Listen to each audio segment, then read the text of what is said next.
پھر نماز پڑھوں گا۔ ایک فقیر دریا کے کنارے بیٹھا تھا۔ کسی نے پوچھا، بابا کیا کر رہے ہو؟ فقیر نے کہا، انتظار کر رہا ہوں کہ مکمل دریا بہہ جائے تو پھر پار کروں۔ اس آدمی نے کہا، کیسی بات کرتے ہو بابا، مکمل پانی بہنے کے انتظار میں تو تم کبھی دریا پار ہی نہیں کر پاؤ گے۔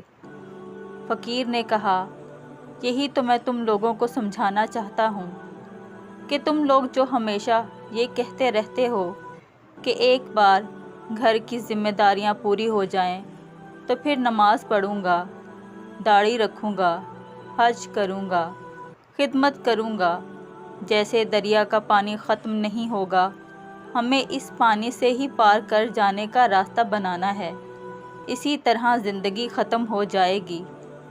پر زندگی کے کام اور ذمہ داری کبھی ختم نہیں ہوں گے۔